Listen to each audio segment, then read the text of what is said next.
I arrived with a warm birthday cake and groceries, desperate to save our cooling marriage. Instead, the house felt completely gutted. My father-in-law's meds sat untouched, his breathing machine plugged in, but he was gone. A note from my husband claimed he dumped him in a nursing home and took the weekend to breathe. He had no idea this betrayal would unearth his affair. A stolen house, and a final will destined to destroy him. My name is Aurora Bennett. I am 36 years old, and I spent my entire afternoon rushing through the final proofreads at the Larkspur Civic Review just so I could clock out early. Today was supposed to be a sanctuary of a day. I navigated the slick, icy streets of our suburb with a singular mission to celebrate the birthday of my father-in-law, Arthur Mercer. Arthur had been living with us ever since his amyotrophic lateral sclerosis advanced to the late stages. His body was failing him, locking him inside a rigid shell. But his mind remained as sharp as a finely honed blade. He was fully lucid, observing the world with a quiet, piercing intelligence that I had come to respect deeply. I held my cargo carefully as I walked up the driveway. In my left arm, a brown paper bag contained his favorite meal from the diner downtown. Balanced on top of it was a small, custom-made vanilla cake. Tucked under my right arm was a glass bottle of black cherry soda, a rare treat he only allowed himself exactly once every 365 days. I wanted tonight to be perfect. I wanted to inject some warmth into a house that had been growing steadily colder. The moment my key turned in the lock and the front door swung open, a profound sense of wrongness washed over me. The air in the house was dead. It was not just quiet. It was the specific, hollow silence of a space that had been abruptly gutted. I stepped into the foyer and let my eyes adjust to the dim light. The living room looked unnaturally sparse. The oak-side table, where Arthur usually kept his reading lamp, was entirely bare. 2 silver picture frames that had sat on the mantel for a decade were simply gone, leaving faint, dust-free rectangles in their wake. My gaze shifted to the corner by the window. Arthur's motorized lift chair, the heavy, medical-grade recliner that was practically anchored to the floor, had been shoved out of its usual, precise alignment. The deep grooves in the carpet showed where it had rested just this morning. It was pushed carelessly against the wall, as if someone had needed to clear the floor space in a frantic hurry. A cold knot formed in my stomach. I set the food and the cake down on the entryway bench and walked straight to the kitchen. The daily pill organizer sat on the granite counter. It was Tuesday. The compartments for the afternoon and evening were still full. The small white tablets he needed to take at exactly 4 o'clock to manage his severe muscle spasms were sitting right there, untouched. Next to them rested his backup breathing machine, still plugged into the wall, its green power light glowing uselessly in the empty room. Arthur would never leave the house without his medication or his respiratory support. Whoever took him had done so with reckless, terrifying speed. Then I saw it. A single sheet of lined paper, torn haphazardly from a spiral notebook, lay squarely in the center of the dining table. I walked over, the floorboards creaking under my boots, and picked it up. The handwriting belonged to my husband, Nolan. The strokes were quick, heavy, and undeniably arrogant. "Aurora," the note read, "I made a tough call today. Dad is getting worse, and he needs more intensive care than we can provide here. I checked him into the Briar Glen senior residence this afternoon. It is for the best. I am taking a few days out of town to handle some work and clear my head. We can discuss everything when I get back." I read the words again, then a third time. My vision blurred at the edges, not from tears, but from an icy, consuming rage. I knew Nolan's tone better than I knew my own reflection. It was his signature move. He always cloaked his most selfish, unilateral decisions in the language of pragmatism and sacrifice. He wrote things that sounded entirely reasonable on the surface, carefully engineering the narrative so that if you reacted with anger, you would instantly look like the hysterical, unreasonable one. He used phrases like tough call and intensive care and for the best, He was building a wall of fake responsibility to hide behind. My hand hovered over my coat pocket where my phone rested. My instinct was to call him, to scream into the receiver until my throat bled. But my thumb froze before I even unlocked the screen. A sharp, chilling intuition pierced through my panic. You do not just check a late-stage ALS patient into a facility on a random Tuesday afternoon on a whim. There are waiting lists. There are medical evaluations. There is paperwork. This was not a sudden breaking point. This was a calculated ambush. I turned away from the table, leaving the note behind. The house felt suffocating. I needed to move. I needed to understand the scope of what had just happened. I walked down the short hallway and pushed open the heavy fire door leading to the attached garage. The cold air hit me, carrying the scent of motor oil and cardboard. Nolan's car was gone. I scanned the space, looking for anything out of place. My eyes landed on the old, wooden folding table pushed against the far wall. Usually reserved for gardening tools and half-empty paint cans, today, the table was cleared. Neatly arranged across its surface were several items that made the blood freeze in my veins. There was a stack of glossy, heavy cardstock brochures. Beside them sat a roll of bright yellow stickers bearing the logo of a prominent local real estate brokerage. Next to the stickers lay a manila folder, wide open. Inside the folder were high-resolution, professionally shot photographs of our home. They were pictures of the living room, the kitchen, the master bedroom. The photos must have been taken weeks ago, perfectly staged, bathed in bright, artificial sunlight. The missing picture frames from the mantel made sense now. The cleared spaces made sense. Nolan was not just taking his father away to breathe or handle work. He was sanitizing the house. He was staging it. He was preparing to put the entire property on the market. Arthur did not own this house, but he lived in it. And Nolan had just surgically removed him like an unwanted piece of furniture to clear the showroom floor. I did not scream. I did not cry. The shock crystallized into something hard, dense, and dangerously sharp. I turned on my heel, marched back into the house, grabbed my car keys, and walked out the front door, leaving the birthday cake and the cherry soda sitting exactly where I had abandoned them. The drive to Briar Glen senior residence took 45 minutes, though it felt like a suspended eternity. The weather had turned vicious. Snow was falling in thick, heavy sheets, clinging to the windshield faster than the wipers could throw it aside. The roads were treacherous, covered in a slick layer of black ice, but I barely registered the danger. I gripped the steering wheel of my sedan with an intensity that made my knuckles turn completely white, the leather creaking under the pressure of my hands. My jaw was locked so tight my teeth ached. Every street lamp I passed cast long, rhythmic shadows across the dashboard, ticking away the seconds of a life I suddenly did not recognize. Briar Glen was located on the sterile, outer edge of the city. It looked less like a home and more like a corporate storage facility, a sprawling single-story brick building with dim, fluorescent lights humming behind barred windows. I pulled into the visitor lot, parked haphazardly across two spaces, and killed the engine. I pushed through the double-glass doors of the main entrance. A blast of overly heated, chemical-scented air hit my face. It smelled of industrial floor cleaner and boiled vegetables. The reception area was a vast, depressing expanse of linoleum and cheap vinyl chairs. A television bolted to the corner of the ceiling was playing a game show at a volume just low enough to be an annoying murmur. I stopped dead in my tracks. The breath left my lungs in a sharp, painful rush. Sitting alone in a corner of the waiting area, far away from the front desk, was Arthur. He was slumped awkwardly in a standard, unpadded transport wheelchair, completely unsupported. His posture was terrible, a clear sign that whoever placed him there did not understand how the disease ravaged the spinal muscles. Worse than that, he was wearing the wrong clothes.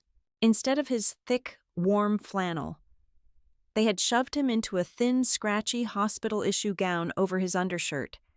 He looked freezing. He looked utterly abandoned. I scanned the space around him frantically, the small, computerized tablet he used to communicate, The device that tracked his eye movements and gave him a voice when his vocal cords failed was nowhere in sight. They had taken his voice. They had stripped him of his dignity. He was just sitting there, trapped in a failing body, staring straight ahead at the blank, beige wall. I stood there for a long moment, the sounds of the game show buzzing in my ears, staring at the man who had treated me more like a daughter than my own parents ever had. My husband had done this. My husband had looked at his own father, packed him up like a broken appliance, and walked away. The coldness inside me shattered, giving way to a white-hot, blinding focus. Nolan wanted to handle things quietly. He wanted to make a tough call. He had absolutely no idea what he had just set in motion. I crossed the miserable expanse of the Briar Glen lobby. My boots made sharp, definitive sounds against the linoleum, cutting through the low hum of the television. When I reached Arthur, I dropped to my knees so I could look him directly in the eye. He did not flinch. He did not look relieved. He did not look surprised. That lack of surprise carved a hole straight through my chest. It meant he had already accepted this. It meant my husband had worn down his father's expectations so thoroughly that being discarded in a bleak, chemical-smelling room was just another Tuesday. Arthur forced his jaw to work. The muscles in his throat leaped, struggling against the paralysis that was slowly claiming him. When he finally spoke, his voice was a coarse, breathless rasp that barely carried over the noise of the room. He said it was just a temporary place for a few days, Arthur whispered, but his eyes, sharp and wet, held no illusions. The hollow look in his gaze told me he understood perfectly well that he had just been boxed up and thrown away like a broken lamp. Nolan had left him here to die out of sight. I stood up, my joints tight with a cold, focused fury, and marched to the circular reception desk. A nurse in floral scrubs was scrolling idly on her phone. I demanded to see Arthur Mercer's intake file and his current care protocol. She sighed, annoyed by the interruption, and clicked a few keys on her computer. "We are still evaluating him," she said, not meeting my eyes. "The doctor will not see him until tomorrow morning." "He has late-stage amyotrophic lateral sclerosis," I said, keeping my voice dangerously level. "Where is his communication device? Where is his rigid feeding schedule? Where are the exact dosages of his muscle relaxants that he was supposed to take at 4 o'clock this afternoon?" The nurse blinked, finally looking up. "I do not have those listed. The son who dropped him off said he just needed basic supervision for the weekend while the family handled a private emergency." Basic supervision. Nolan had lied to the facility to bypass the rigorous, expensive intake process required for a specialized neurological patient. They were treating a man whose respiratory system could collapse at any moment like a toddler at a drop-in daycare. "I am taking him home right now," I said. The nurse sat up straighter, her bureaucratic defenses activating. "You cannot do that. His son signed the admission papers. Only the primary guarantor can authorize a discharge." She reached for the phone, probably to call a supervisor or security, but I was faster. I opened my email on my phone and searched for a document from exactly 11 months ago. Back then. Nolan had grown irritated with having to answer the phone for Arthur's doctor appointments during his golf games. He had shoved a thick stack of legal papers across the kitchen island one morning, demanding I sign them to make dealing with the pharmacy and the clinics easier. I turned my phone around and slammed it face up on the laminate counter. "I am his legally appointed medical proxy," I said, pointing to the digital signature on the screen. "I have full, unmitigated medical power of attorney. I override your admission. I override his son. And if you do not bring me a transport board to get him into my car in the next 3 minutes, I am calling the state health department to report severe medical neglect of a vulnerable adult." The nurse read the screen, her face draining of color. 2 minutes later, an orderly was helping me load Arthur into the passenger seat of my sedan. The drive back to our neighborhood was swallowed by a heavy, suffocating silence. The snow had stopped, leaving the streets buried under a thick sheet of white. The heater in the car blasted against our legs, slowly thawing the chill from Arthur's fragile skin. I kept my eyes fixed on the icy road, replaying Nolan's note in my head, trying to make the disjointed pieces fit. Why today? Why the rush from the passenger seat? Arthur shifted his head slightly toward me. His breathing was labored, but his mind was running just as fast as mine.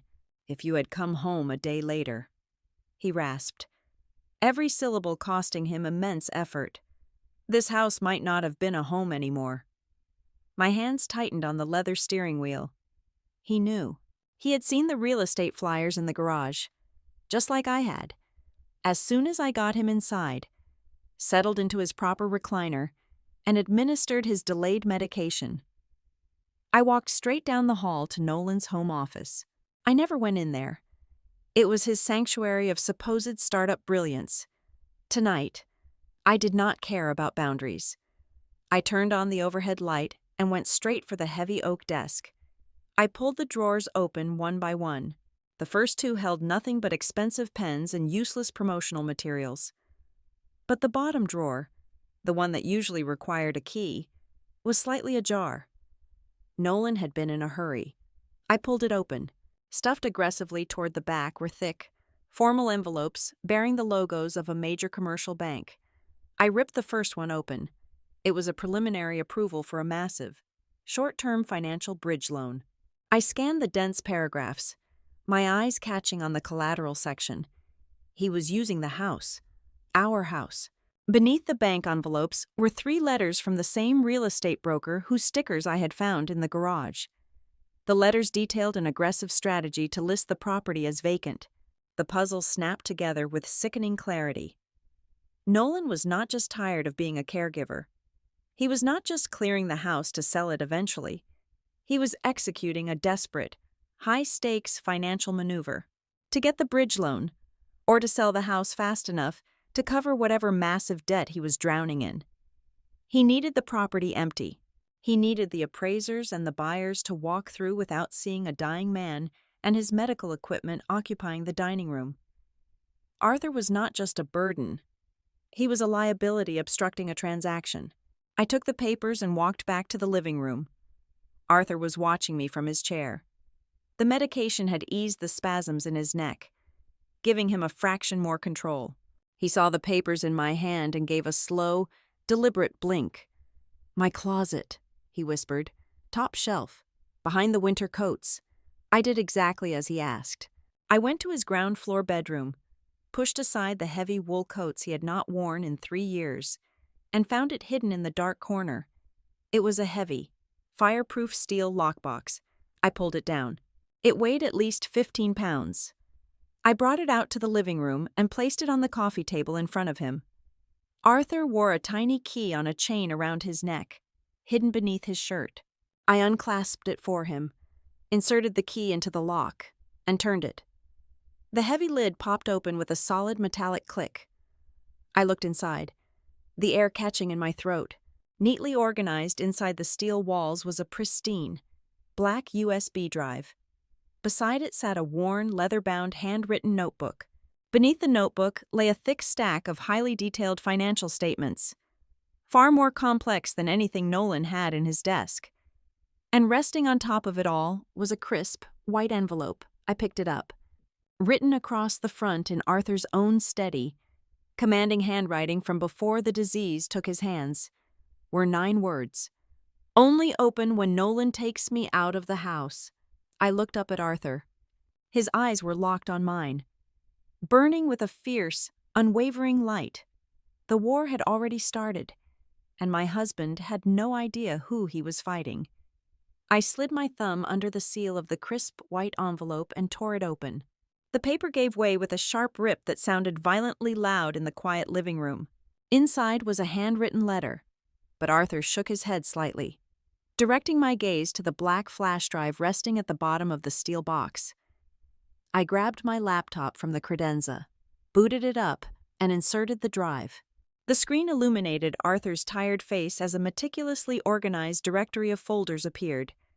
This was not the chaotic, scattered digital footprint of an old man struggling with technology. This was a fortress of categorized evidence. Open the folder marked Mercer Access, Arthur instructed. His voice a dry, gravelly scrape that required him to pause for air between words.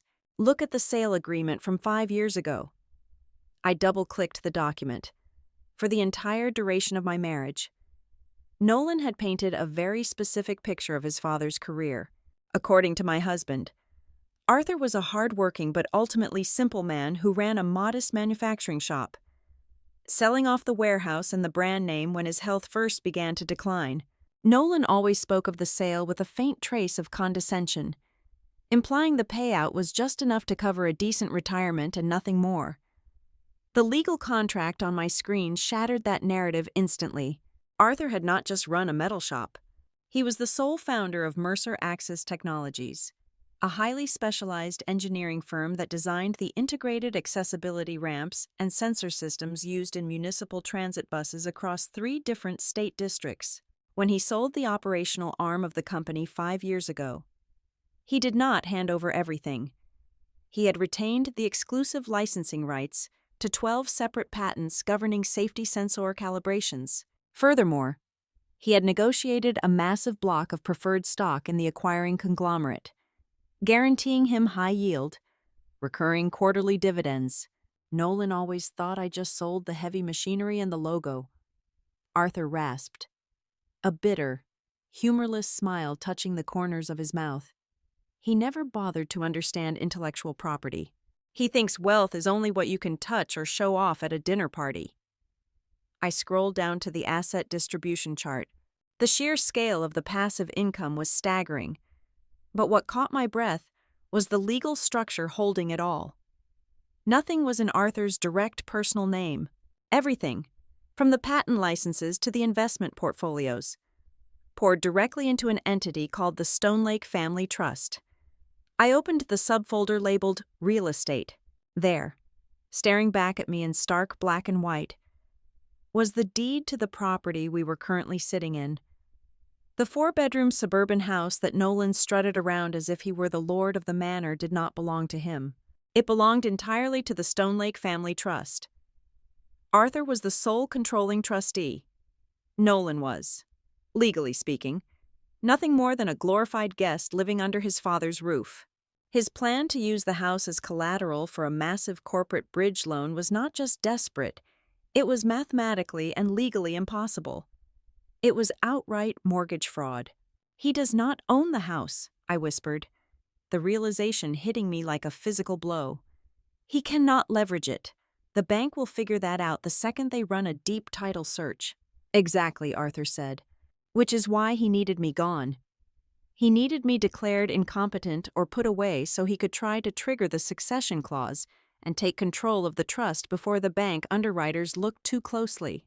But look at the medical accounts. Aurora, look at what he has already done while waiting for me to fade.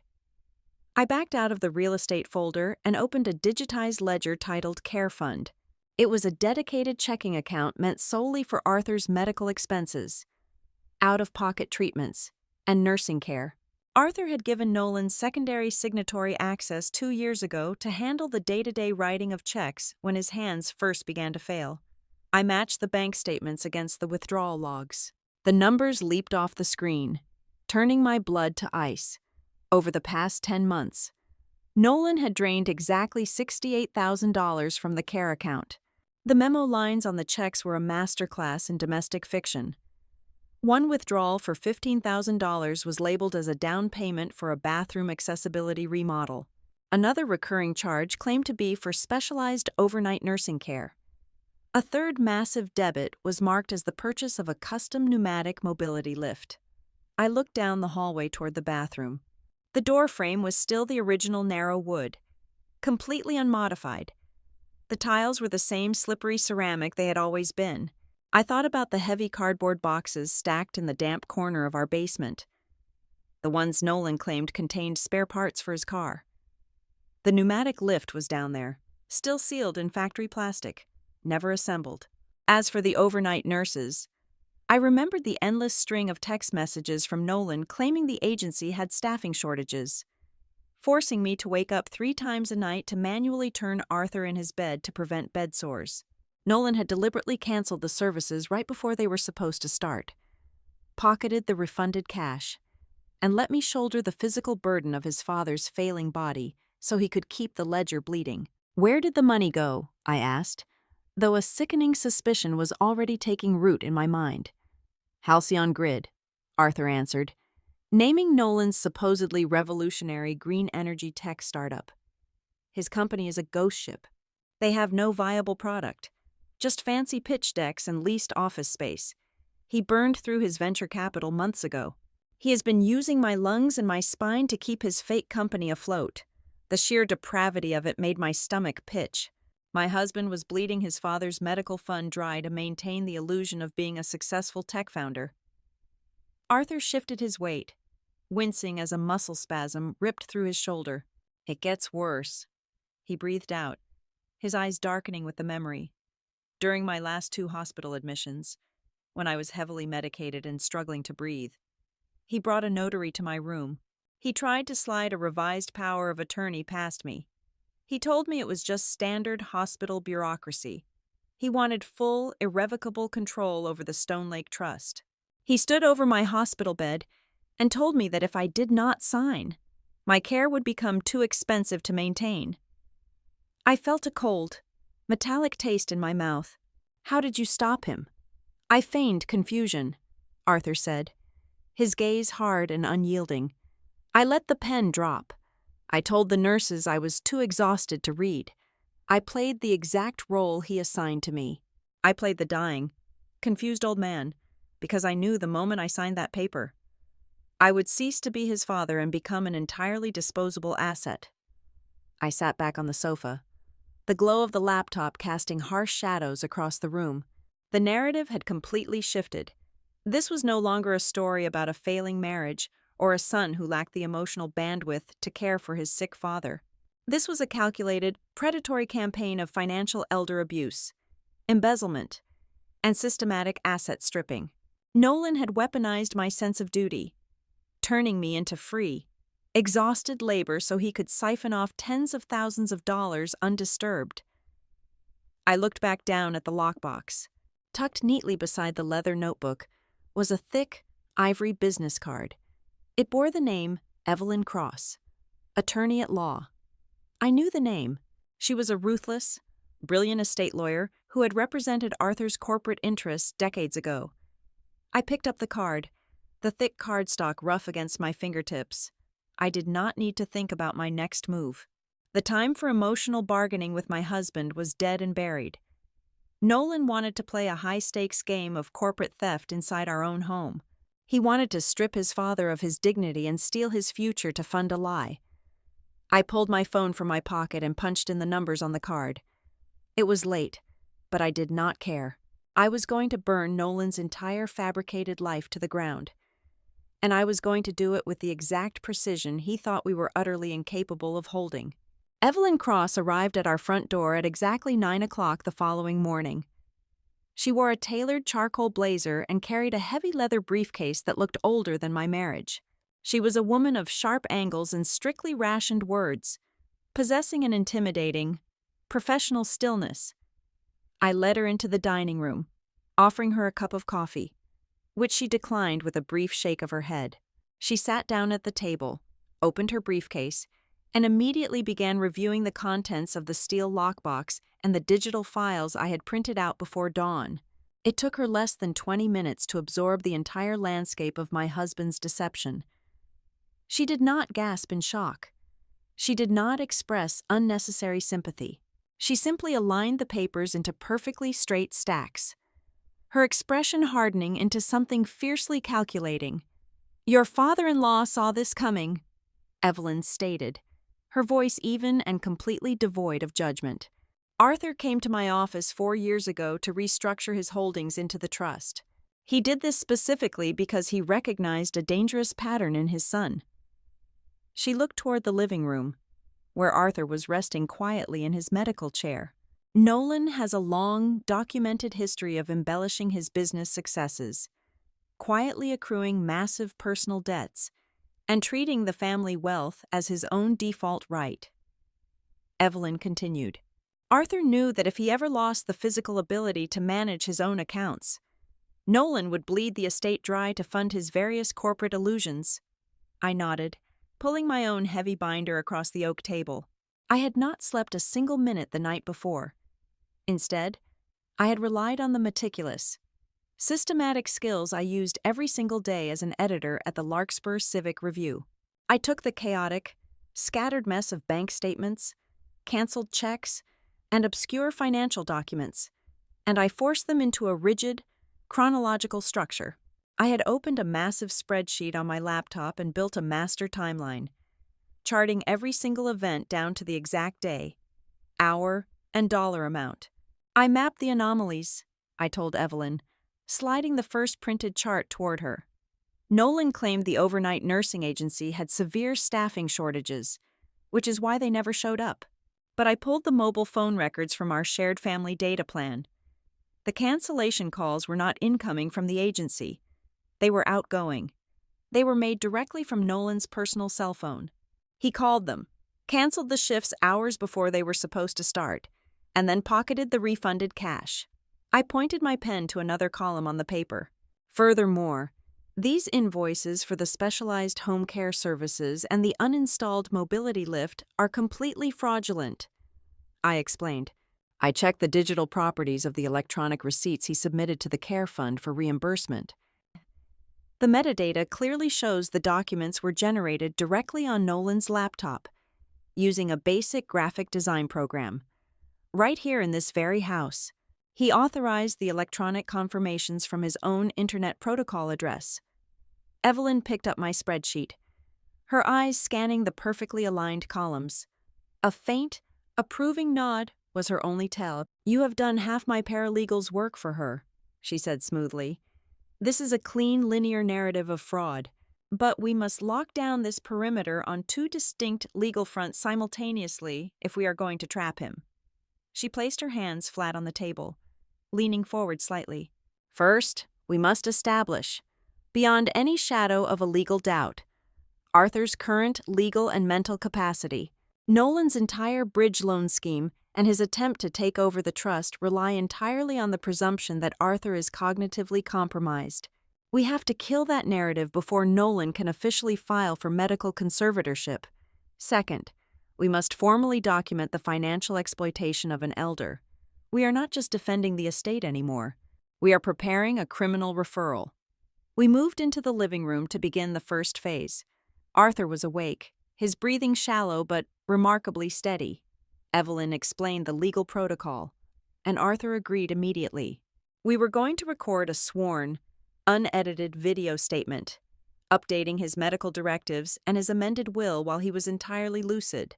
I set up my high-definition camera on a tripod, framing him clearly in the bright, natural light spilling through the bay window. Evelyn stood beside the camera and conducted the formal interview. She asked him to state his full legal name, the exact date, the current year, and his physical location. Arthur answered every single question with absolute, undeniable clarity. His voice was raspy, forcing him to take deliberate, painful breaths between his sentences. But his mind was devastatingly sharp. On camera, he explicitly detailed Nolan's attempts to manipulate him into signing papers during his hospitalizations. He clearly stated that he was permanently revoking any and all secondary signatory rights Nolan previously held over his accounts. Finally, he declared that his abrupt transfer to the Briar Glen facility was done entirely against his will, without his informed consent, and under explicitly false pretenses. While the camera was still recording, Evelyn paused and looked directly at me. "As part of the final restructuring, Arthur wishes to formally designate you as the primary beneficiary and sole executor of the remaining personal assets outside the trust. Are you prepared to accept that fiduciary duty?" I looked at Arthur, seeing the quiet gratitude in his tired eyes, and then looked back to Evelyn. "I am," I said, my voice calm and entirely firm. "But I want to be perfectly clear on the record. I am not doing this to demand an inheritance. I do not care about the money. I am not trying to get rich off the collapse of my marriage. I only require that every single document is clean, strictly legal, and entirely truthful. I want the record corrected, and I want his dignity protected. The moment I pressed the button to stop the recording, saving the encrypted file to the memory card, the screen of my mobile phone lit up on the coffee table. The sudden, bright glare caught my eye. It was a new text message. The sender was Nolan. I picked up the device, my heart maintaining a slow, icy rhythm. He had not bothered to call to check if I had found his pathetic note. He had not called to see if his severely ill father had survived the night in that bleak, understaffed facility. Instead, he had sent a photograph. The high-resolution image loaded on my screen.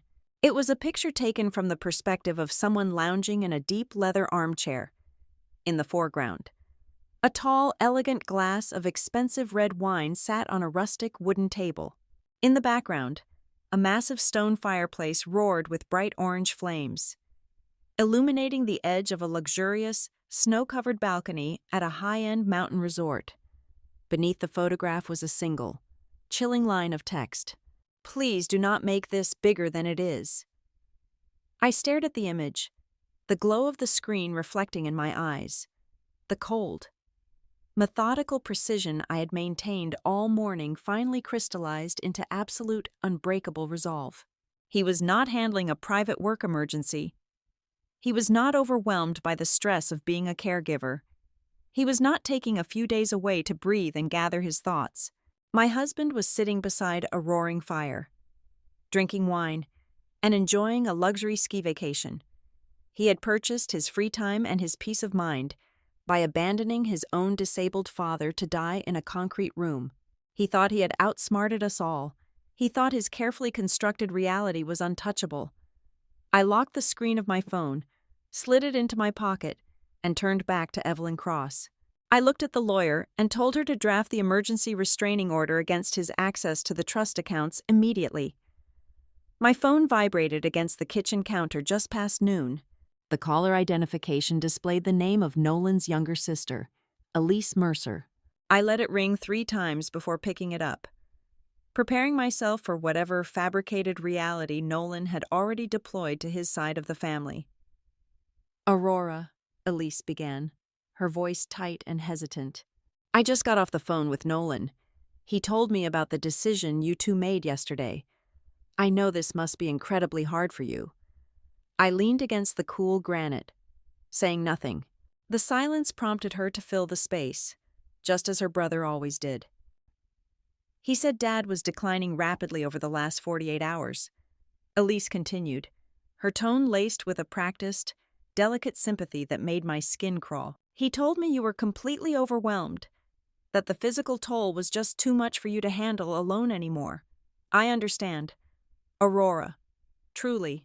Nolan said Briar Glen was the most humane option for everyone involved, especially for Dad. It was a masterful narrative. Nolan had cast himself as the pragmatic savior making the hard choice, and me as the frail, exhausted wife who had simply reached her breaking point. It was designed to generate pity rather than scrutiny. I did not raise my voice. I did not unleash the venom coiled tightly in my chest. Arguing against a lie over the phone only gives it credibility. "Elise," I said, my voice perfectly level, "where are you right now?" "I am at my apartment downtown." "Why? I need you to drive over to the house, right now." "Aurora, Nolan said you needed space. He said you were a wreck and needed a few days to decompress while he sorted out the facility paperwork." "I am not at a facility, Elise, and neither is your father. Get in your car and come to the house." I hung up the phone before she could protest. 45 minutes later, her compact car pulled into the driveway. I opened the front door before she even reached the porch. Elise stepped inside, shaking the snow from her coat, her face pinched with confusion. She opened her mouth to speak, but the words died in her throat the moment she looked past me into the living room. Arthur was sitting in his motorized chair, bathed in the pale afternoon light. He looked undeniably frail, the terrible disease pulling the strength from his frame. But his eyes were bright, alert, and fixed entirely on his daughter. Elise dropped her purse. It hit the hardwood floor with a heavy thud. "Dad," she whispered, taking a slow, uncertain step forward. Nolan said you were in the secure respiratory wing. He said you were barely conscious. He said a lot of things, Arthur rasped, his voice thin but steady. Elise collapsed onto the edge of the sofa, the carefully constructed story her brother had fed her shattering into 1,000 pieces around her. She stared at Arthur, taking in his clear gaze, the rhythmic rise and fall of his chest, the sheer undeniable presence of his mind. He was not a man slipping into oblivion. He was a man fully aware of his surroundings. Arthur did not offer dramatics. He did not cry or shout. The tragedy of his situation required no embellishment. He simply recounted the last few months with a clinical, devastating precision. He told her about the exact times his pain medication was deliberately skipped because Nolan was too busy on a conference call to retrieve it. He described the endless nights he spent pressing his call button, listening to it chime uselessly in the hallway while Nolan slept soundly upstairs. Completely ignoring him, he detailed the home care appointments that were mysteriously canceled right before they were supposed to begin. Elise sat frozen, her hands covering her mouth, the horror dawning in her eyes. The truth was not loud. It was quiet, insidious, and entirely real. "I thought he was helping," Elise choked out, tears finally spilling over her cheeks. "He told me he was handling everything. A few weeks ago, he asked me to meet him for coffee. He brought a stack of papers. Some of them were mostly blank, just signature lines at the bottom. He told me it was just standard insurance protocol, that the agency needed a secondary family witness for liability reasons to keep the premiums down." My posture stiffened. "You signed blank documents for him." Elise nodded, wrapping her arms around her stomach as if she were going to be sick. "He is my brother." He sounded so stressed, so burdened by all the administrative work. "I just wanted to help him check a box off his list." She reached into her pocket with trembling hands, pulled out her phone, and unlocked it. She opened a group messaging thread that included Nolan, their aunt, and 2 cousins. She handed the device to me. I scrolled through the history. For months, Nolan had been running a covert public relations campaign against me. The messages were perfectly calibrated. He wrote paragraphs about how worried he was about my mental health. He described me as being on the verge of a nervous breakdown, prone to irrational outbursts, and dangerously forgetful with Arthur's medical schedule. He was planting the seeds of my incompetence deep in the family soil, ensuring that if I ever tried to sound the alarm, I would be dismissed as an unstable, hysterical woman cracking under pressure. I read the words my husband used to destroy my character, and yet I felt no urge to cry. I did not scream or throw the phone across the room. The absolute, calculated evil of it only clarified my purpose. I handed the phone back to Elise with a steady hand. Elise looked at my calm expression, and I could see the profound shame wash over her. My composure was a sharper rebuke than any outburst could have been. She realized I was not the fragile, broken woman her brother had described. I was the only person standing between her father and total abandonment.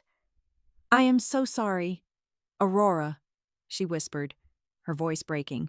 "I am so incredibly sorry." "Do not apologize to me," I replied. "Apologize to him, and then help us fix this." Elise wiped her face, her jaw tightening. "Tell me what you need." "Evelyn Cross is returning this afternoon to finalize the legal capacity evaluation. Your father needs a reliable family witness who is not me to sign the affidavits. We need you to go on the record, confirming his lucidity and detailing the blank documents Nolan manipulated you into signing." "I will do it," Elise said without a single second of hesitation. "I will stay here. I will sign whatever Evelyn needs." While Elise went into the kitchen to make Arthur a cup of tea, I returned to my laptop on the dining table. I needed to keep digging. The fraudulent bridge loan documents were damning, but I wanted to know exactly how fast Nolan intended to move. I opened a new browser tab and logged into the shared household email account, searching for any recent correspondence with the real estate broker. I found a buried folder labeled Archival. Inside was a system-generated alert from the local multiple listing service. I clicked the secure link, bypassing the generic login page because Nolan had saved the password to the browser. The screen loaded a fully fleshed out, premium real estate listing for our address. The photographs from the garage were uploaded. The property description was written, highlighting the spacious, vacant floor plan ready for immediate move-in. But it was the scheduling field that made my breath catch. The listing was not just a draft. It was fully approved and automated. The system was programmed to push the property live to the public market at exactly 8 o'clock on Tuesday morning. Today was Wednesday. Nolan had scheduled the launch of the sale a full week in advance. This meant that when he woke up yesterday morning, poured his coffee, and kissed me goodbye before I left for the Larkspur Civic Review, he already knew he was going to throw his father into a facility and lock me out of my own life. He had engineered every single second of this nightmare. I returned to the home office, my pulse hammering a frantic, uneven rhythm against my ribs. I needed more than just the preliminary bank envelopes I had found the previous night. I needed the actual executed applications. I sat at Nolan's massive oak desk and woke up the wireless network printer, digging into its internal memory. I accessed the recently spooled documents and synced the local network data to my laptop. There it was, a 90-page commercial bridge loan application. I routed the document to my screen and began reading. Nolan had formally applied for a massive injection of capital $3 million. To be exact, using this very property as the primary collateral. But the application was a masterpiece of perjury. He had checked the boxes declaring himself the sole legal owner, deliberately obscuring the existence of the Stone Lake Family Trust. He had even listed the property as entirely vacant, explicitly stating it was free of any medical dependents or long-term residents. Then, I scrolled down to the corporate guarantor section. A name jumped off the screen, paired with a verified electronic signature, Lena Voss. I recognized the name immediately, but not from any of Nolan's casual dinner stories. I opened a new browser window and searched the corporate directory for Halcyon Grid. Lena Voss was not just the woman sharing a luxury ski cabin and a bottle of wine with my husband in the mountains. She was the chief financial officer of his failing startup. They were not just having a sordid affair, they were co-conspirators in a desperate, illegal scramble to artificially inflate the company's valuation before their investors realized the green energy technology was a complete sham. Pushing Arthur into a substandard facility was never an impulsive act of caregiver burnout. It was a cold, calculated prerequisite. They needed an empty, unencumbered asset to secure the bridge loan, save the ghost company, and protect Nolan's fragile ego from public humiliation. I printed the entire application, grabbed the stack of warm paper, and hurried back to the living room. Evelyn Cross was still there, quietly conferring with Elise. I laid the documents flat on the coffee table. "He committed federal mortgage fraud," I announced, my voice slicing through the quiet room. "And his chief financial officer is his direct accomplice. They are using each other to keep Halcyon Grid from collapsing." Arthur shifted in his motorized chair, his breathing ragged and shallow. He looked at the thick stack of papers, then slowly moved his gaze to me. "There is something else," Arthur whispered, each word a visible, painful struggle against his paralyzed throat. 3 weeks ago, after my last pulmonary treatment, I was completely drained. I could barely keep my eyes open. Nolan came into my room. He brought documents, not bank statements, trust amendments. Elise leaned forward, the color completely draining from her face. "What did he say?" "Dad." "He stood over my bed." Arthur rasped, his eyes darkening with the memory. "He told me that if I did not sign over the remaining patent rights to him, my care costs would spiral out of control. He said he would have to sell my life-saving equipment to cover the debts." A heavy, sickening silence fell over us. The sheer cruelty of the threat hung in the air like poison. "I did not sign," Arthur continued, his jaw tightening. "But I knew he would try again. So, I recorded him. He directed me, using short, breathless commands, to the bottom drawer of the small wooden table next to his chair. Beneath a stack of old crossword puzzles and spare reading glasses, my fingers brushed against cold plastic. I pulled out a small, outdated digital voice recorder. It looked like a relic from over a decade ago, but the red battery light was blinking steadily. I pressed the play button. Static crackled from the tiny speaker, followed immediately by the undeniable sound of Nolan's voice. But it was not the smooth, persuasive tone he used to charm investors, nor the victimized, exhausted whine he used to manipulate his sister. It was a voice dripping with venom, arrogance, and cornered desperation. "Listen to me, old man." Nolan's recorded voice hissed, sounding monstrously loud in the quiet room. "You are costing me thousands every single week. Halcyon is bleeding. If you do not sign this transfer right now, I will pull the plug on this entire operation. Your care costs will spiral out of control, and you will end up rotting in a state ward. Just sign the damn paper." The recording clicked off. I felt Elise shudder violently next to me. The dutiful sun facade was completely, irrevocably obliterated. Evelyn Cross did not gasp. She did not offer empty comfort. She simply reached out and took the plastic recorder from my hand with absolute authority. "This changes the venue entirely," Evelyn stated, her tone sharp, clinical, and terrifyingly calm. "This is no longer just a civil matter regarding estate management. This is documented extortion and elder abuse." She opened her weathered briefcase, pulling out her laptop. Her fingers flew across the keyboard with punishing speed. "I am issuing formal data preservation letters right now," Evelyn explained, her eyes fixed on the glowing screen. "I am sending them via secure courier to the commercial bank processing the bridge loan, the real estate brokerage holding the listing, and the corporate servers at Halcyon Grid. This legally binds them to freeze all communications, financial records, and loan processing data immediately. If Nolan or Lena Voss attempt to delete a single email, alter a document, or cancel the loan application to cover their tracks, they will be committing a secondary federal crime." I watched Evelyn work, feeling a surge of dark, vindictive clarity. Nolan thought he was playing a brilliant game against people who did not even know the rules. He was about to find out we had already locked all the doors and set the building on fire. I turned back to Arthur to tell him the trap was perfectly set, but the words died in my throat. Arthur's head had slumped heavily forward, his chin resting against his chest. His chest heaved with shallow, rapid, frantic breaths, and a fine sheen of cold sweat coated his pale forehead. The sheer adrenaline and mental focus he had summoned to guide us, to expose his son's betrayal, had suddenly and completely evaporated, leaving his failing body to crash. "Arthur," I asked, dropping to my knees beside his chair and grabbing his frail shoulder. He slowly raised his heavy eyelids. The sharp alert fire that had sustained him all afternoon was dimming, replaced by a clouded, exhausted haze. The brutal progression of the disease was pulling him under, aided by the massive stress of the day.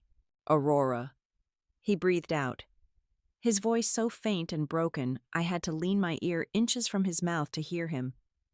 "The window is closing." He was not talking about the legal case. He was talking about his life. "I am here," I said, taking his cold, trembling hand in both of mine, squeezing it tight. "You do not have much time," he whispered, his eyes locking onto mine with a final desperate urgency. "Finish it, before I'm gone." The weight of his words settled over me, crushing the air from my lungs. The stakes had just multiplied infinitely. I was no longer just fighting to protect his legacy or punish my treacherous husband. I was racing against the failing, fragile rhythm of a dying man's heart. I spent the next 12 hours tearing the ground floor of the house apart and putting it back together the right way. The frantic, terrifying energy that had gripped my chest earlier evaporated, replaced by a cold, methodical determination. I made the calls my husband had always claimed were too complicated to navigate. By 8 o'clock that evening, an emergency hospice care team had arrived at our front door, together with the nurses. I pushed the heavy, decorative furniture against the walls, clearing wide, safe walkways. We rolled a proper, articulating hospital bed into the center of the living room, positioning it so Arthur could look out the large bay window instead of staring at a blank wall. I took a thick black marker and a piece of poster board and created a massive, highly visible chart. I taped it directly to the wall beside his new bed. It detailed every single medication, the exact dosage in milligrams, and a strict 2-hour physical rotation schedule to ensure he never developed pressure sores. I transformed the space from a sterile, staged real estate asset into a genuine sanctuary of care. Arthur's actual birthday had been entirely derailed by the nightmare at the facility, but I refused to let the milestone pass unacknowledged. The small vanilla cake I had purchased the day before was sitting on the counter, stale and depressing. I threw it directly into the trash can. Then, I walked over to the highest shelf in the pantry and pulled down a heavy, wooden recipe box that had belonged to Arthur's late wife. I was going to cook. I was going to fill this hollow house with the exact meal she used to make for him every single year to celebrate his life. Arthur insisted on being wheeled into the kitchen. The hospice nurse had stabilized his breathing, and while he looked profoundly fragile nestled against the crisp white pillows of his chair, his eyes were incredibly soft. He could not lift a knife or stir a bowl, but he could guide me. I started with the chicken. Following his low, raspy instructions, I whisked together a thick, dark glaze of pure molasses, apple cider vinegar, and crushed garlic. I coated the bird generously, the sweet, earthy scent instantly warming the cold air of the kitchen, while the chicken roasted, its skin turning a deep, rich mahogany. I placed a heavy cast-iron skillet into the oven to heat. Arthur taught me how to pour the thick, yellow cornbread batter directly into the blistering hot pan so the edges would instantly crisp and fry in the melted butter. Finally, I tossed fresh blackberries with sugar and lemon zest, layering them beneath a dense, buttery biscuit crust for the cobbler. As I stood by the counter, peeling apples and waiting for the oven timer, the kitchen filled with a heavy, enveloping warmth. It was the safest I had felt in my own home in years. Arthur watched me work, the rhythmic sound of his oxygen concentrator humming softly in the background. "I know you think I was blind to who he was," Arthur said suddenly, his voice a strained whisper that forced me to step closer to hear him. "You think I only realized what Nolan was capable of when I saw the bank statements." I wiped my hands on an apron and leaned against the counter. "When did you know it was not one massive betrayal?" Arthur explained, his gaze distant, as if viewing a film only he could see. "It was never a sudden explosion. It was just 1,000 tiny shortcuts, repeated over decades. He would lie about the small things when the truth would have been perfectly fine. He would take credit for group projects he never contributed to. He always sought the path of least resistance, and he never, not once, stayed around to clean up his own messes. I stopped trusting him a long time ago. I just never thought his cowardice would turn so violent." I looked down at the wooden cutting board, the knife heavy in my hand. His words unlocked a tight, heavy box in the center of my chest. "I stayed because of pride," I admitted, my voice trembling slightly. It was the very first time I had spoken the truth aloud. I saw the same shortcuts. I saw how he manipulated people, how he shifted blame, how he only loved me when I was actively serving his needs. But I stayed for 5 years because I was terrified of being a failure. I hated the idea of being a divorced woman before I turned 40. I hated the feeling of being a quitter. So I just kept absorbing the damage, thinking my endurance was a virtue. Arthur turned his head slowly on the pillow, his dark eyes locking onto mine with a fierce, absolute clarity. "Aurora," he rasped, the effort of speaking forcing a grimace onto his face. "Listen to me. You do not quit when you leave something that has already left you. You are just acknowledging the reality of the empty room." The profound truth of that single sentence brought a sudden, hot sting of tears to my eyes. I did not wipe them away. I let them fall, feeling years of misplaced guilt and exhausting. Heavy loyalty simply wash out of me. Before I could pull the blackberry cobbler from the oven, the front doorbell rang. It was the primary hospice physician and a clinical social worker, arriving to finalize the state-mandated palliative care directives.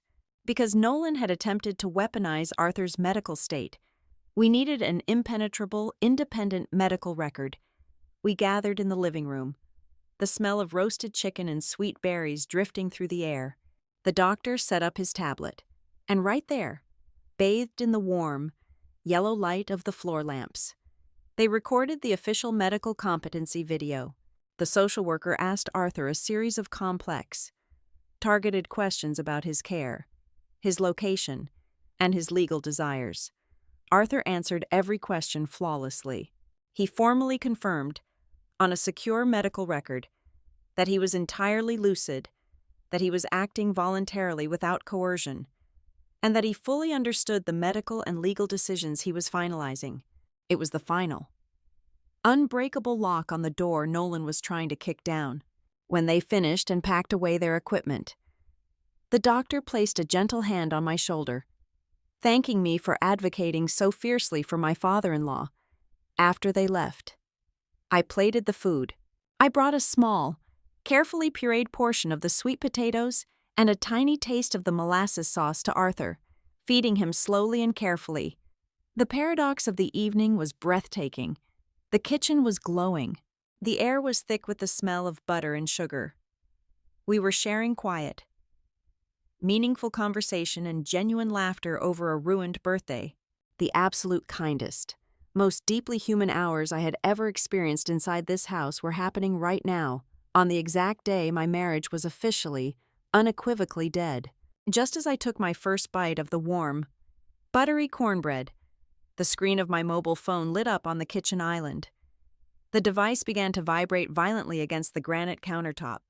It was a phone call from Nolan. I let it ring until it went to voicemail.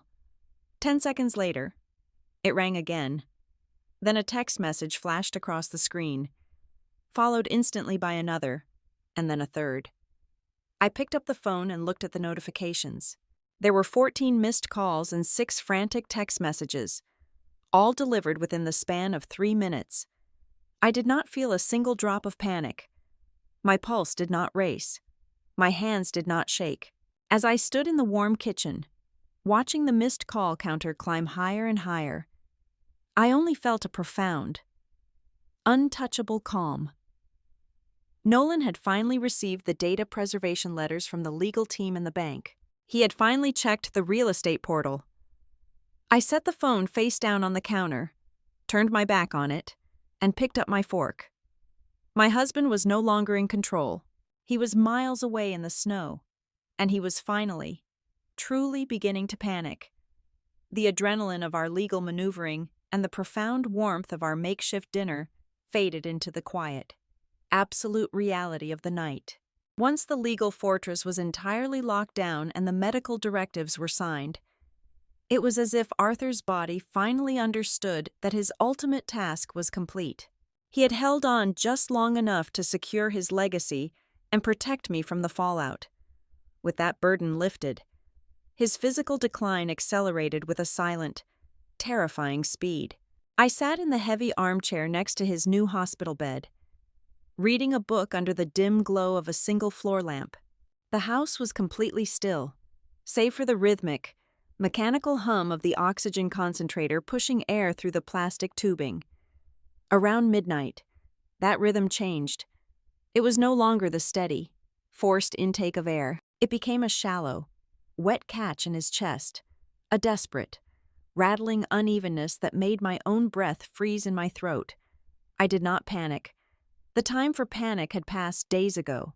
I stood up quietly, walked into the kitchen, and dialed the emergency number for the overnight hospice triage team. The on-call nurse arrived at the house within 30 minutes. She was a quiet, methodical woman with soft hands and a deeply calming presence. She did not turn on the harsh overhead lights. She simply approached the bed, checked his pulse, listened to his chest with her stethoscope, and gently adjusted his pillows to ease his airway. When she finally turned to me, her eyes held that specific, practiced sorrow of someone who deals exclusively in endings.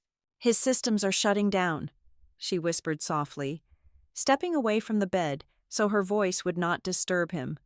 The transition has started. We are counting in hours now, not days.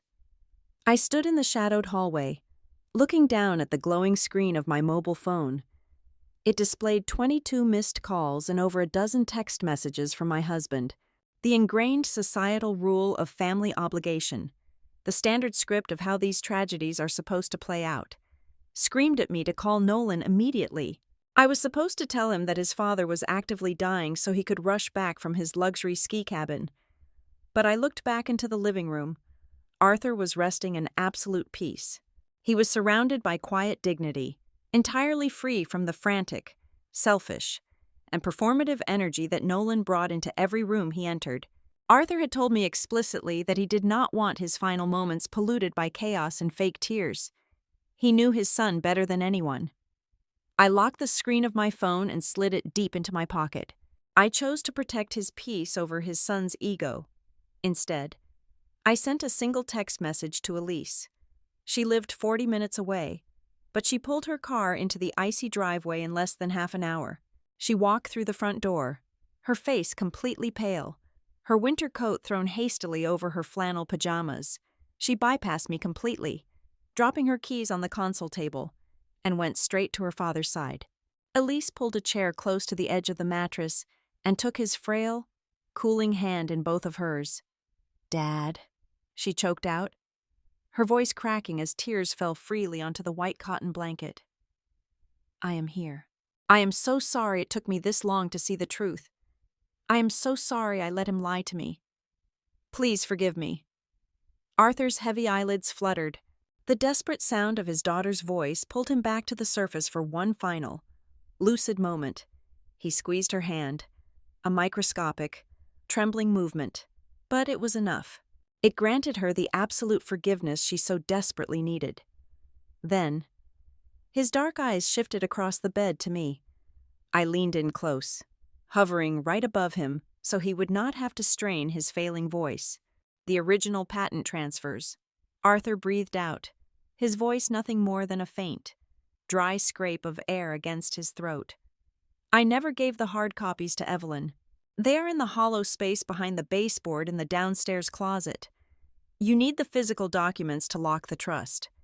I nodded slowly, burning the exact location into my memory. He took another ragged breath, his chest rising with immense, painful effort.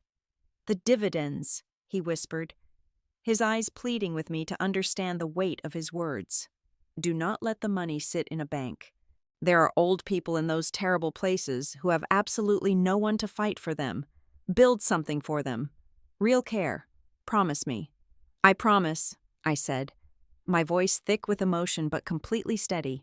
"I will handle all of it. Every single penny. You can rest now. We are safe." He held my gaze for a long, silent moment. A profound, unspoken gratitude passed between us. An acknowledgement of the strange, unbreakable bond we had forged in the ruins of my marriage. Then, his eyes closed, and his face relaxed completely. The remaining hours stretched out in a solemn, heavy vigil. Elise sat by the window, watching the snow gently fall under the amber glow of the streetlights, quietly crying into a tissue. I sat by his side, holding his hand, feeling the vital warmth slowly, inevitably leave his skin. At 5:15 in the morning, just as the sky beyond the glass began to turn a bruised, pale purple, his breathing simply stopped. There was no physical struggle. There was no sudden gasp for air. The space between his breaths just grew longer and longer, until the silence in the room became entirely permanent. The house felt incredibly still. The brutal, devastating neurological disease that had trapped him inside his own body for years was finally gone. He was free. I did not break down. The grief was definitely there, sitting like a heavy, solid block of iron in the center of my chest, but it was accompanied by an overwhelming, protective sense of duty. I gently placed his hand back onto the bed, stood up, and began making the necessary phone calls. I called Evelyn Cross first. I woke her up to inform her that Arthur had passed, and that the legal timeline had just fundamentally changed from a living trust dispute to the execution of an estate. She promised to have the finalized injunctions filed with the probate court the second the doors opened. Then, I called the overnight hospice agency to officially pronounce the time of death. Finally, I contacted the private funeral director. Arthur had meticulously planned and paid for his own cremation and memorial service 4 years ago. He had left absolutely nothing to chance, and more importantly, he had left nothing to Nolan's discretion. I gave the director our address and calmly walked through the procedural steps required for the transport. I still did not call my husband. I waited patiently as the hospice nurse returned to the house to clean Arthur and remove the medical equipment. I waited as the transport team arrived with the dark velvet gurney, speaking in hushed, respectful tones as they moved him. I stood on the front porch in the freezing morning air, watching the black van pull out of the driveway and disappear down the snow-covered street. I waited until the house was completely empty of medical personnel and the bright morning sun was fully above the horizon. I understood in those quiet, echoing dawn hours that respecting the dead is not just about fulfilling their written legal wishes. Sometimes, honoring a person requires you to actively and ruthlessly deny the living. Nolan wanted an audience. He wanted to receive a frantic phone call, rush home from the mountains, fall to his knees, and perform the role of the devastated, broken-hearted son. He wanted the tragedy to be centered entirely around his own fabricated pain. By waiting until every single arrangement was finalized, legally locked in, and physically out of his hands, I permanently stripped him of his stage.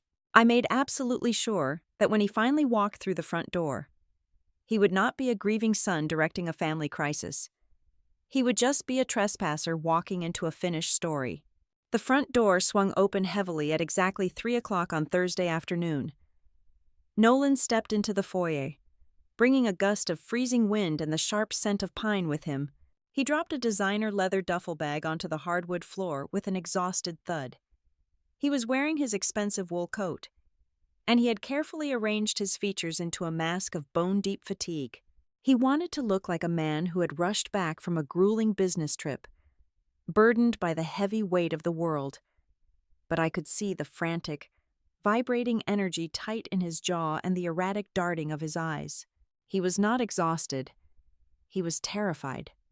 "Aurora," he sighed, running a hand through his perfectly styled hair. He did not step forward to hug me. He barely looked at me. "Where is Dad? Have you talked to the facility? I know you were upset about the sudden move, but we really need to sit down and discuss the long-term care plan now that I am back." He was trying to reset the narrative. He was pretending the last 48 hours had simply not happened, acting as if he had not abandoned his father on his birthday, acting as if he had not ignored the barrage of legal warnings hitting his inbox. I stood dead center in the living room. The heavy medical bed was gone, removed by the hospice team the previous afternoon. The space was meticulously clean, quiet, and perfectly still. "He is not at the facility. Nolan," I said. My voice was completely flat, devoid of any anger or sorrow. It was the tone you use to read a grocery list. "I brought him home on Tuesday night, and your father passed away yesterday morning, right here in this room, in his own bed. The cremation is finished. The funeral service is already scheduled and fully paid for. Evelyn Cross will be here in 2 hours to discuss the estate." Nolan froze. The color drained completely from his face, leaving his skin a sickly, ashen gray. For 3 agonizing seconds, the silence in the room was absolute. Then, the self-preservation instinct kicked in, and he instantly pivoted to outrage. His fake exhaustion vanished, replaced by a loud, aggressive indignation. "He died!" Nolan shouted, taking a sudden, threatening step toward me. "He died. And you did not call me. Are you insane? You let my own father die without telling me. You stole my last chance to say goodbye to him. How could you be so incredibly vindictive?" "Aurora." He was playing the victim. He was trying to build a new defense, painting me as a cruel, hysterical wife who had robbed a grieving son of his final closure out of pure spite. It was the exact same tactic he had used in our family text messages for months. Before I could even open my mouth to respond, a voice cut through the heavy air from the kitchen doorway. "Stop performing. Nolan."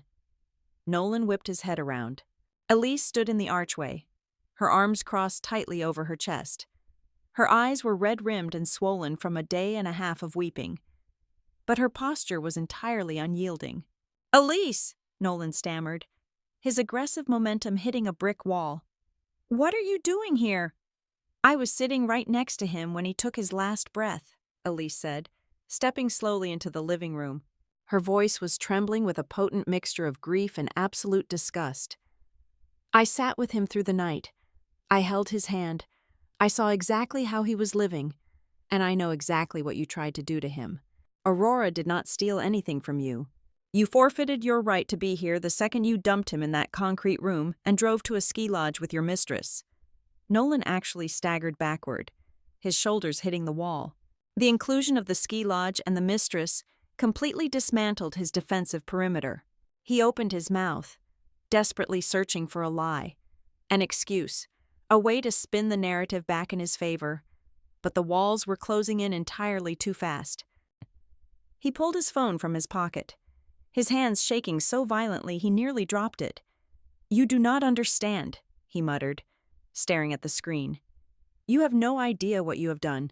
The real estate portal is locked. The system says the listing is frozen due to a title dispute. My bank underwriter left me 4 voicemails this morning saying the compliance department flagged the bridge loan application for suspected mortgage fraud." He looked up at me, his eyes wide and panicked, completely dropping the facade of the morning sun. "Lena has been blowing up my phone since yesterday afternoon," he continued, his voice rising to a frantic pitch. "Halcyon Grid received a massive legal hold notice from Evelyn Cross. The investors are asking questions. The board is demanding an emergency meeting. You are destroying my company. Aurora, you are destroying my entire life over a misunderstanding." "There is no misunderstanding," I replied, stepping closer to him, refusing to let him shrink away. "I read the loan application. I found the forged invoices you used to drain $68,000 from your father's medical fund. I listened to the audio recording of you standing over his hospital bed, threatening to cut off his life-saving care if he did not sign away his remaining patent rights. It is all documented. It is all verified. And it is all securely in the hands of a very angry probate attorney." Nolan pressed the heels of his hands against his eyes, letting out a sharp, breathless laugh that sounded dangerously close to a sob. The pressure of the collapsing lie was finally cracking him in half. "I had to do it!" he exploded, dropping his hands and glaring at me with a wild, cornered fury. "You have no idea what the pressure is like. The venture capital dried up 6 months ago. The technology was failing. If Halcyon collapsed, we would have lost everything. I needed the $3 million from the house to bridge the gap until the next funding round. I was doing all of this to save our future." The words hung in the air, heavy and damning. I stared at the man I had shared a bed with for 5 years, and the final puzzle piece locked perfectly into place. He did not just view his father as a financial obstacle. He viewed me the exact same way. I was never a partner to him. I was a structural component in his massive, fraudulent scheme. He needed a compliant, exhausted wife to manage the grueling physical labor of elder care so he could freely siphon the money. He needed the illusion of a stable, respectable marriage to secure his corporate loans and maintain his image in the community. I was nothing but a moral shield, a domestic prop he used to hide his economic conspiracy from the world. "There is no our future," I said softly, the absolute finality in my voice making him flinch. "You did not want to save our life together. You wanted to save your own ego. You looked at your father, a man who built a brilliant legacy from nothing, and you saw a bank account. You looked at me, and you saw free labor. You sold your own soul to fund a fake company, and now you are going to pay the bill." Nolan opened his mouth to shout again, but the heavy brass knocker on the front door pounded 3 times. the sound echoing loudly through the tense room. I turned away from my husband and opened the door. Evelyn Cross stood on the porch, wrapped in a dark trench coat against the afternoon chill. She carried an overstuffed leather file folder under her arm. She stepped past me into the foyer, not bothering to wipe her shoes, and leveled a look of absolute, glacial contempt. She did not yell. She did not offer condolences.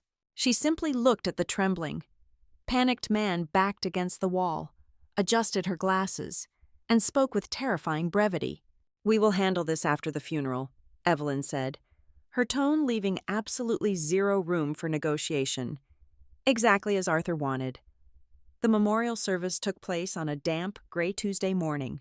Nolan arrived at the chapel wearing a perfectly tailored black suit, immediately launching into his performance.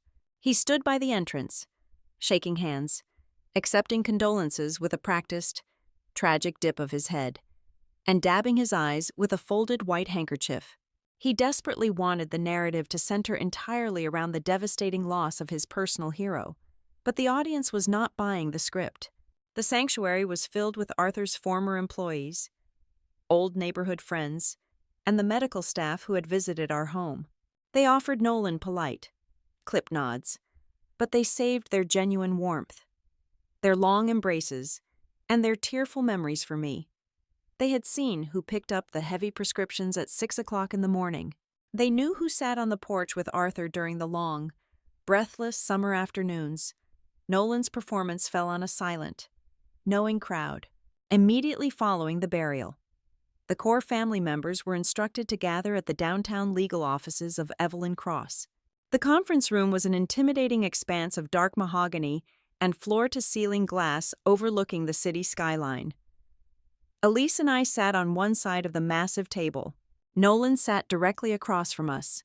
His dark tie loosened, his foot tapping a frantic, nervous rhythm against the carpet. He looked less like a grieving son and more like a man waiting for a criminal indictment. Evelyn walked into the room at exactly 2 o'clock in the afternoon. She did not offer any comforting platitudes or ask if anyone needed water. She simply placed a single, incredibly thick leather binder on the table and picked up a small remote control. "We are not going to begin with the printed documents," Evelyn stated, her voice slicing cleanly through the heavy tension in the room. Arthur left very specific instructions regarding the sequence of this reading. "We will begin with his final sworn declaration." She pressed a button, and a large flat-screen television on the far wall hummed to life. The video we had recorded in our living room began to play. Arthur's face filled the screen, illuminated by the warm, natural light of the bay window. He looked physically fragile, but his voice, though raspy and strained, carried an undeniable, crushing authority. "My name is Arthur Mercer." The digital recording of my father-in-law began. "I am recording this of my own free will, with absolute mental clarity. I want the record to reflect that my son, Nolan, forcefully removed me from my home under explicitly false pretenses, abandoned me in an unequipped facility, and systematically siphoned $68,000 from my dedicated medical care fund to finance his fraudulent business ventures." Nolan let out a sharp, breathless sound, gripping the edges of the mahogany table so hard his knuckles turned stark white. He opened his mouth to object, but Evelyn silenced him with a single, lethal glare. On the screen, Arthur took a slow, deliberate breath before delivering the final blow. "Through all of this chaos, the only person who treated me with absolute dignity, the only person who acted as a true protector and advocate, was my daughter-in-law, Aurora Bennett. She is the only real family I have left." The screen faded to black. The silence in the conference room was absolute and suffocating. Evelyn opened the leather binder, smoothing the first crisp page with a slow, deliberate motion. "Now, we will proceed to the structural changes made to the Stone Lake Family Trust," she announced. "First, the primary residence, the house you currently occupy, Nolan, belongs entirely to the trust. Arthur has officially named Aurora as the sole successor trustee. Furthermore, he has granted her exclusive, independent living rights to the property. You have absolutely no legal standing to sell the house. You cannot use it as financial collateral, and as of this morning, you no longer have permission to reside there." Nolan's jaw dropped, his perfectly styled facade shattering completely. "She gets the house. I am his own flesh and blood. You are an eviction waiting to happen." Evelyn corrected him coldly. Moving on to the secondary assets. Arthur has left his significant personal bank accounts and private holdings directly to Aurora as a gesture of profound gratitude. However, the bulk of the estate, consisting of the high-yield preferred stock and the ongoing licensing royalties from his 12 municipal transit patents, will not go to any individual, per his final directive. Those massive funds are instantly diverted into a newly established charitable foundation. Evelyn looked directly at Elise, who was quietly weeping with a potent mixture of sorrow and immense relief. "The foundation is designed to provide comprehensive financial support and legal advocacy for elderly and disabled individuals who lack proper familial care. And Aurora Bennett has been appointed as the permanent, fully compensated executive director of that fund." Nolan practically leapt out of his leather chair. "Millions of dollars. He gave millions of dollars to strangers and put her in charge of it. I will contest this entirely. I will tie this up in probate court for the next 10 years. You will not have the financial resources to hire a parking attendant, let alone a corporate litigation team," Evelyn replied, her voice dropping to a dangerous, icy register. She pulled a secondary, bright red folder from her briefcase and tossed it across the table. It landed with a heavy smack right in front of Nolan. "That is a formal legal demand for the immediate, full restitution of the $68,000 you embezzled from his medical accounts. But that is the least of your concerns right now." Evelyn leaned forward, folding her hands together. "Before I arrived at the funeral this morning, I formally submitted a comprehensive evidence packet to the State Department of Adult Protective Services, detailing your egregious medical neglect. Simultaneously, I forwarded the forged commercial bridge loan application, the exact one where you attempted to leverage a $3 million property you absolutely do not own, to the Federal Financial Fraud Division." Nolan sank back into his chair, the remaining blood completely draining from his face. The panic was no longer a looming threat. It was a total, consuming reality. "Lena," he whispered desperately. "Lena can verify the corporate valuation. She can clear this entire mess up." Evelyn offered a thin, completely humorless smile.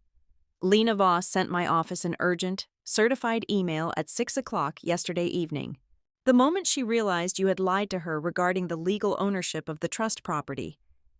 She formally resigned as the chief financial officer of Halcyon Grid. Her email explicitly detailed that she had zero knowledge of your title fraud, and she provided full corporate communication logs, shifting 100% of the criminal liability directly onto your shoulders. Your partner abandoned ship the exact second she saw the torpedo." Nolan was completely destroyed.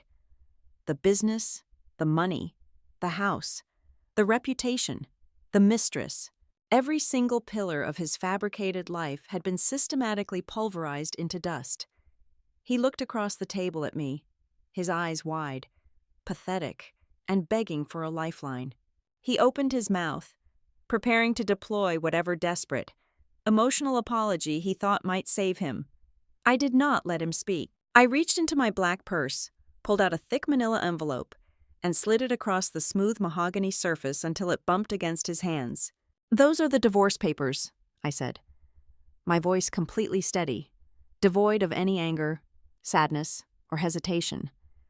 "I filed them at the county courthouse at 8 o'clock this morning. Tucked directly behind the divorce decree is your formal 30-day notice to vacate the premises. I expect your bags to be packed and gone by the time I return home tonight."